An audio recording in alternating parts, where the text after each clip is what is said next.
Capítulo 8. O perigo do ocultismo. Eu era um falso mestre. Estudei psicologia clínica na Universidade Nacional de La Plata, Argentina. Fiz diversos cursos de especialização em grafologia e adquiri experiência em psiquiatria. Trabalhei durante 9 anos em 4 hospitais psiquiátricos e neles adquiri experiência em reabilitação de psicóticos. Atuei também em outras disciplinas. Ensinaram-me que saber era poder. Eu desejava tornar-me rico em conhecimentos para me destacar diante de todos. Após terminar meus estudos na universidade, concluí que o saber científico era um caminho muito limitado e competitivo. Por outro lado, se eu me tornasse um mestre em ocultismo, em astrologia, em parapsicologia, em curanderismo e orientalismo, poderia deslumbrar muitas pessoas com os segredos do ocultismo. Queria tornar-me um mago profundo e sedutor, uma mistura de psicoterapeuta, guru e sábio. O sobrenatural e o místico me fascinavam. Finalmente, várias pessoas que se achavam confusas na vida caíram na minha rede. Eu as enganava com temas esotéricos e místicos. Minha vaidade resplandecia. Eu vivia autosseduzido, crendo que sabia de tudo. Muitos tinham fé em mim, necessitavam de mim, seguiam-me e, por último, passavam a viver uma vida como a minha, vazia, mas aparentemente equilibrada. Sem sentido, mas ilusoriamente, bem planejado, libertino, mas de aparência decente e moderna, uma vida odiosa, mas aparentemente muito boa. Temerosa, mas encoberta por uma atitude desafiante. Ameaçadora e disposta ao ataque. Durante muito tempo, trabalhei preparando mapas astrais e ensinando astrologia aplicada à psicoterapia. Tornei-me instrutor de meditação transcendental, ocultismo e parapsicologia. Tentei encontrar Deus em todas as religiões, orientais e sabedorias mais antigas, mas não encontrei. Durante 9 anos, trabalhei em reabilitação de psicóticos em 4 hospícios: Melchor Romero, Borda, Esteves e Moyano, todos na cidade de Buenos Aires. Fui expulso desses hospitais por me opor aos tratamentos elétricos, cirúrgicos e químicos. Então comecei a trabalhar como psicoterapeuta em minha própria casa. Eu me apresentava como psicólogo para que não me chamassem de curandeiro. Alguns diziam que eu tinha poderes paranormais e, como isso me envaidecia, eu acreditava. Na realidade, eu era um impostor, um cego guiando cegos. Após estudar durante anos o segredo dos mestres, gurus, curandeiros e adivinhos, comprovei que, mesmo conseguindo efeitos sugestivos e psicossomáticos, nenhum deles produzia transformações na matéria, ou seja, milagres. Os resultados dos seus poderes eram enganosos e aparentes. Eu advertia sempre aos meus seguidores: só posso ensinar o que eu mesmo comprovei em minhas buscas, experiências. Essa sinceridade os cativava mais e mais. Muitas vezes me perguntavam quem era Deus e eu lhes respondia: só o conheço por meio de alguns relatos lendários e mitológicos. Com relação ao diabo, eu lhes dizia: este sim, posso dizer que conheço, pois ouvi manifestar-se em várias pessoas, inclusive em alguns dos meus pacientes. Este eu posso garantir que existe. Era surpreendente ver a quantidade de jovens que vinham pedir-me aulas particulares com o propósito de obter conhecimento de magia e ocultismo. E ofereciam-se para pagar-me mais do que podiam. Eu lhes ensinava a meditar, a realizar transferência de energia. Não me sobrava sequer um espaço de 45 minutos livres durante toda a semana. Nem mesmo aos sábados e domingos. Eu estava me aproximando do ponto mais alto da fama e da projeção entre os estudiosos de ocultismo. Meus sonhos estavam se realizando. O sucesso e a fama já não estavam longe. Aos 37 anos de idade, o dinheiro e o sucesso me alcançaram. Porém, numa noite de sexta-feira, em meados de outubro de 1984, eu e um grupo de amigos psicólogos, estudantes avançados e outros profissionais, decidimos investigar o que estava acontecendo durante a campanha do evangelista Carlos Anacondia. No início eu não queria ir, mas meus amigos insistiram muito para que eu fosse. Praticamente me levaram à força. Fomos ver quais eram as técnicas e o poder que aquele evangelista usava. Fiquei observando Carlos Anacondia pregar durante um tempo grande diante de uma enorme multidão, cheio do poder e do fervor do Espírito Santo. Eu nunca antes tinha visto nada igual. Inicialmente procurei identificar técnicas de indução hipnótica, que seja sutil e que ele por acaso estivesse usando. Procurei também identificar mensagens paradoxais ou condução emocional em massa. Mas ele não estava conduzindo emocionalmente a massa. O poder de Deus estava se manifestando ali com simplicidade e transparência, e eu não encontrei nada do que tinha ido buscar. Em determinado momento da oração, pedi aos enfermos que se aproximassem do palanque para receber cura divina. Naquela época eu sofria de uma rinite alérgica, hereditária e incurável. Então decidi aproximar-me da plataforma para ver se tudo aquilo que estavam dizendo, que acontecia durante as orações, era mesmo verdade. Quando o evangelista começou a orar, senti imediatamente que dentro de mim saiu um clamor, pedindo a Deus por minha salvação e solicitando um amor que eu nunca havia conhecido antes. Estranhei a mim mesmo. Parecia que era outra pessoa que estava orando por mim naquele momento.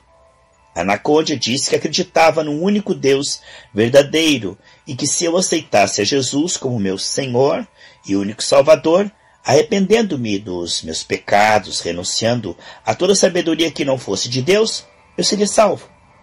Me reconciliaria com Deus e minha enfermidade seria curada. Ali, diante daquela multidão e no meio daquele parque, caí no chão, dominado pelo Espírito de Deus. Aquele homem que era cheio do conhecimento de ocultismo, autossuficiente, extremamente vaidoso, que tanto havia lutado para se elevar no conceito geral das pessoas, estava agora ali prostrado aos pés de Deus. Criei, chorei, pedi perdão ao Senhor pelos meus pecados.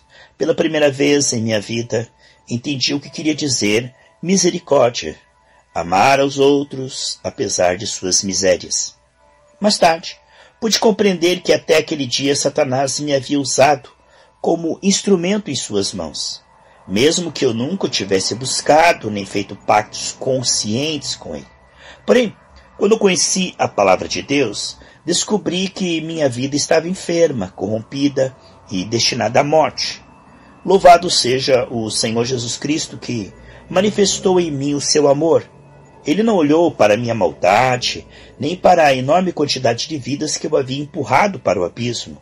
Ele me resgatou como faz com todo aquele que se aproxima dele, entregando-se como uma criança, sem condições nem exigências. Daquela rinite que eu sofria, nunca mais tive notícias. No final de outubro daquele mesmo ano, participei de outra campanha evangelística do irmão Carlos Anacondia. Naquela noite, o evangelista disse: não haja no teu meio quem faça passar pelo fogo o filho ou a filha, nem adivinhador, nem prognosticador, nem agoureiro, nem feiticeiro, nem encantador, nem necromante, nem mágico, nem quem consulte os mortos. O Senhor abomina todo aquele que faz essas coisas. É por causa dessas abominações que o Senhor teu Deus expulsa essas nações diante de ti. Deuteronômio 18, do 10 ao 12.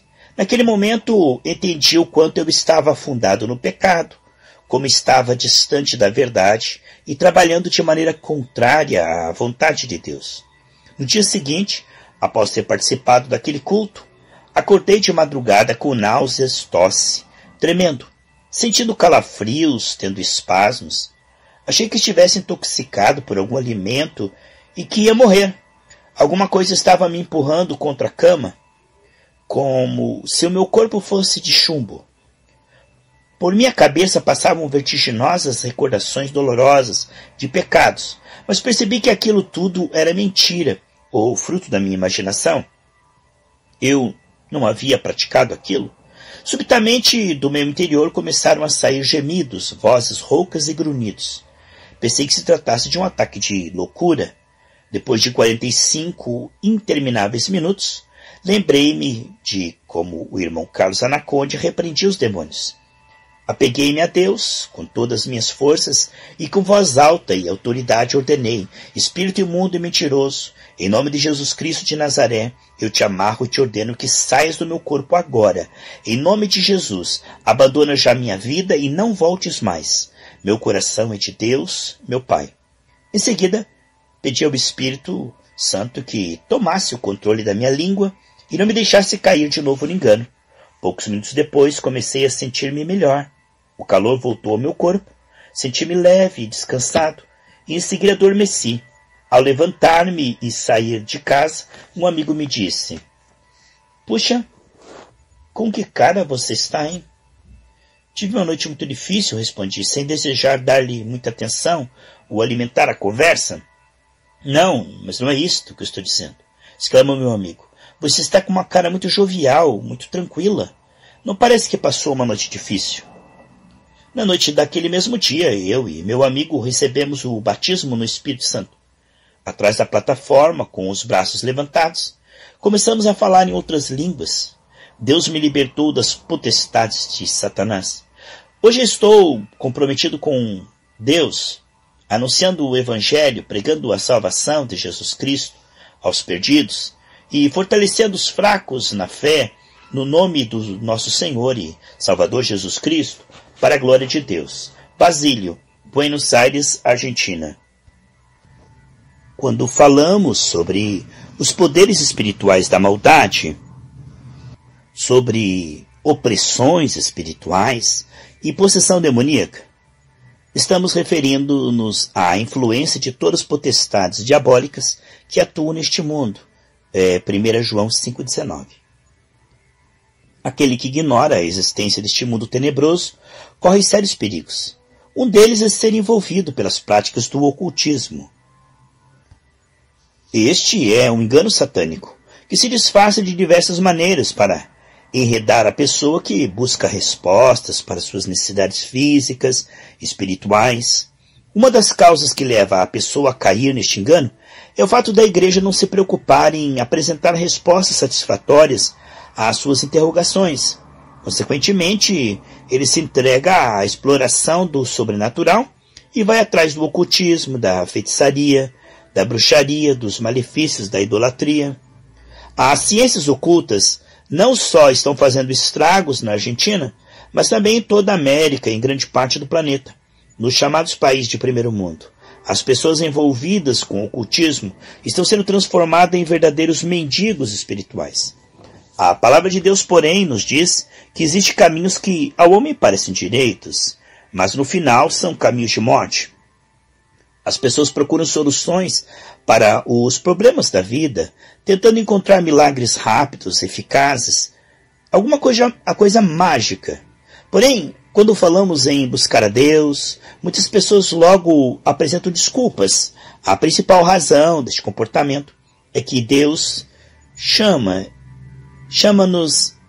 e exige muitas coisas do homem, entre elas santidade, obediência, exige respeito à sua vontade. Portanto, é mais fácil entregar-se às garras de Satanás, ao ocultismo e a toda e qualquer experiência demoníaca sobre a face da terra.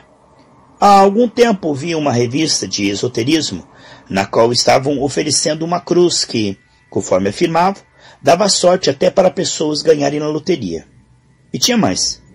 Eles garantiam que se alguém comprasse aquela cruz e não ganhasse na loteria, o que muitas pessoas ingênuas creram naquela mentira e adquiriram a cruz, a revista diz que devolveria o dinheiro que a pessoa pagou. se não ganhasse na loteria, seria devolvido o dinheiro que a pessoa pagou. Seria devolvido.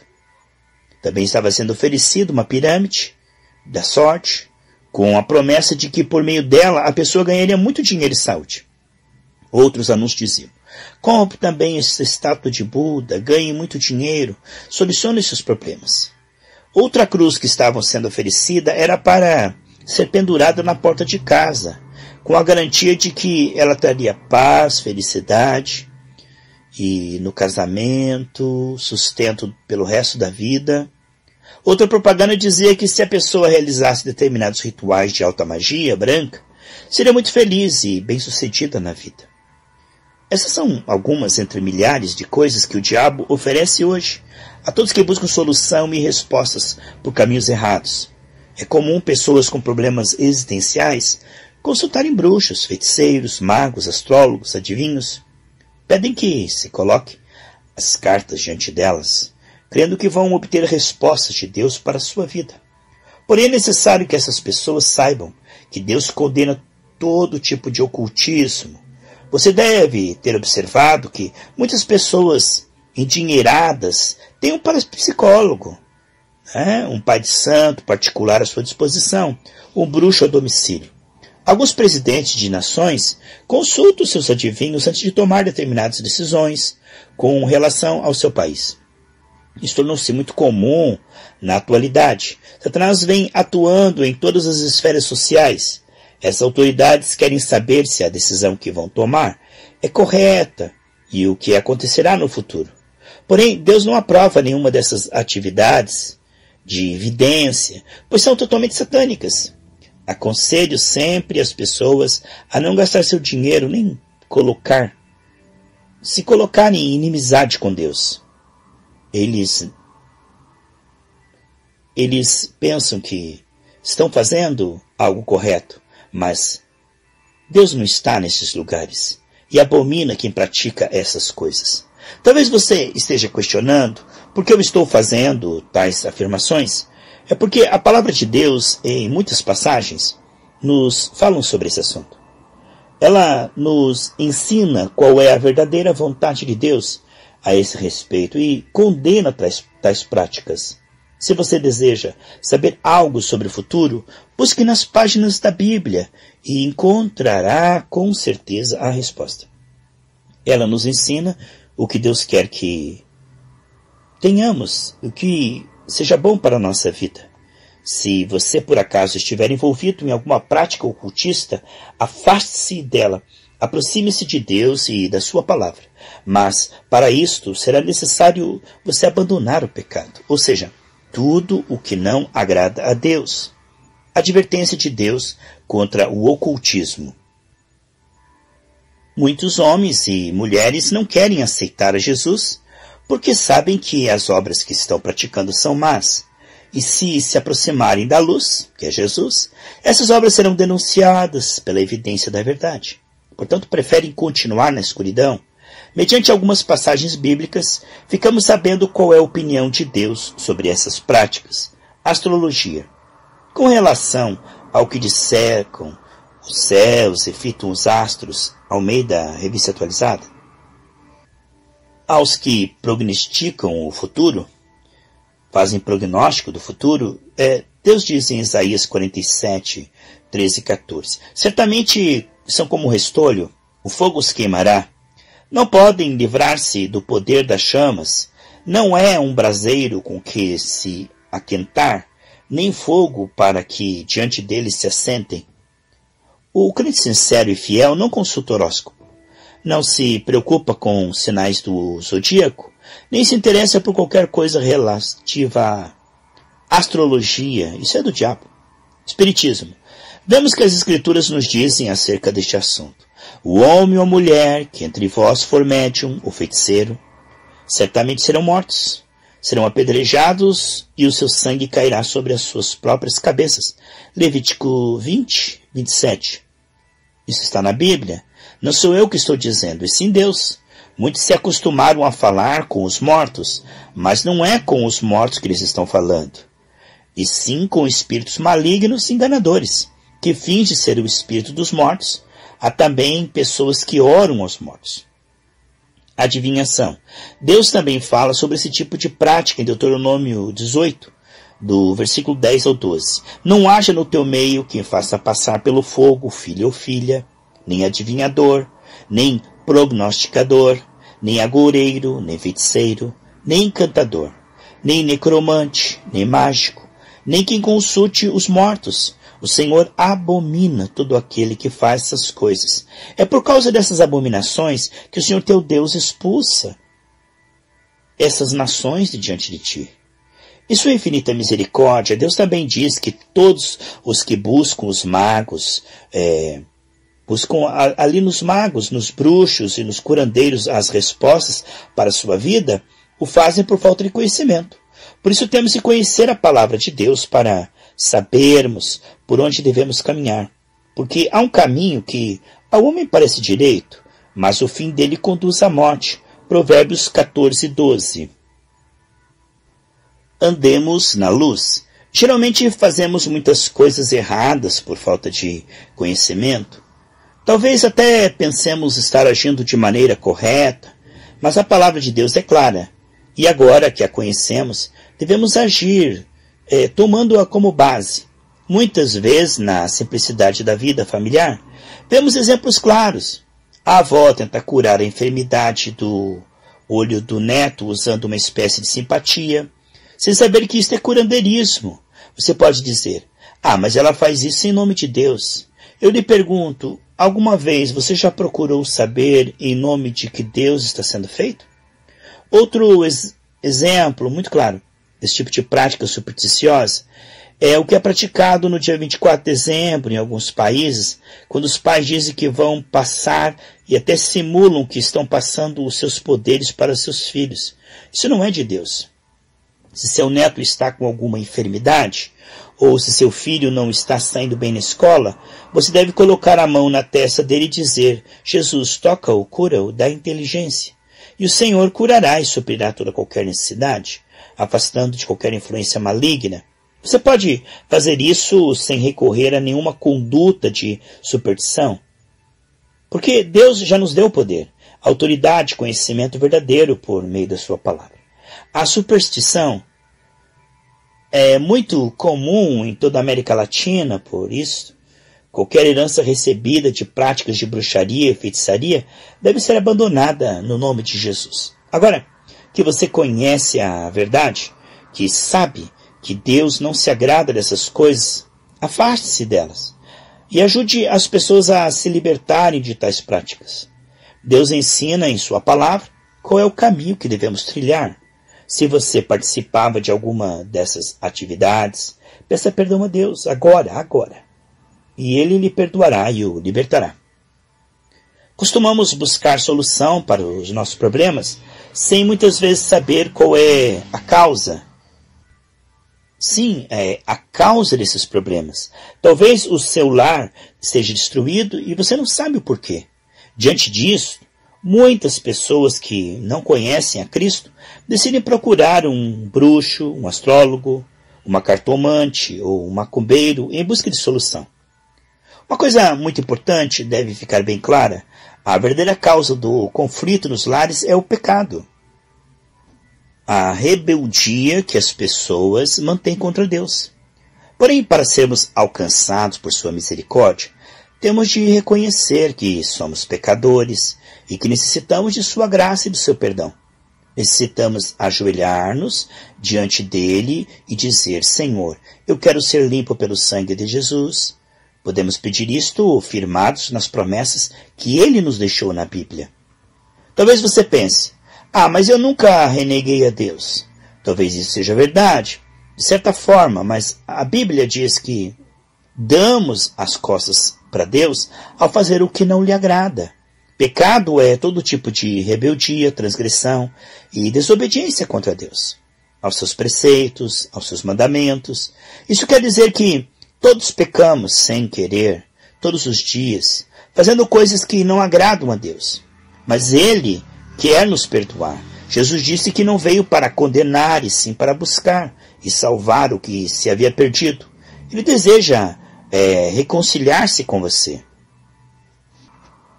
Quando você se volta para Deus, Ele nunca mais se distancia de você.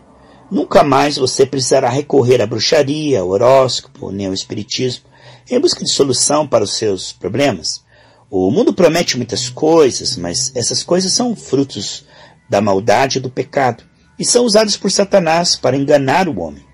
Não se entregue a isto. Jesus quer mudar sua vida. Não pereça por falta de conhecimento. Você aprendeu que só em Jesus existe resposta, existe esperança, existe salvação, existe transformação.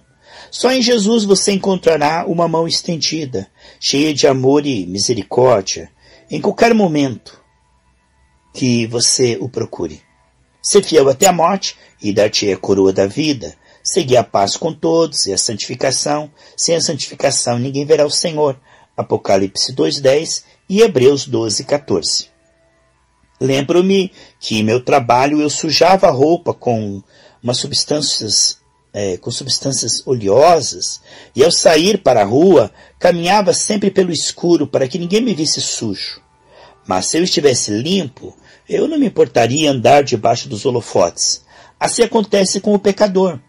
Quando ele tem alma suja, sua consciência também o acusa e ele não vem para a luz, para que suas obras pecaminosas não sejam vistas nem repreendidas.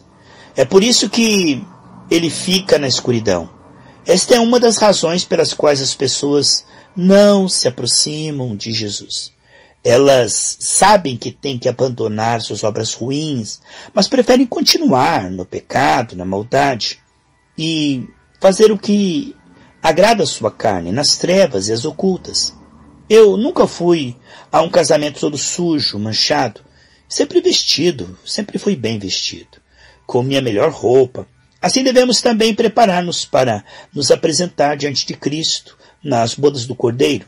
Ninguém que esteja sujo poderá participar dessas bodas.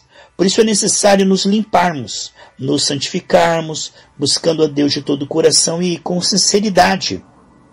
Mas nós mesmos não podemos fazer essa limpeza, somente Jesus. Se amarmos a Jesus Cristo, Ele nos purificará com todo o seu sangue, nos purificará, sim, com o seu sangue, e nos preparará para o banquete que será servido nas bodas do Cordeiro. Quando Ele vier buscar a sua igreja, nós também subiremos com Ele, para junto participarmos desse grandioso acontecimento.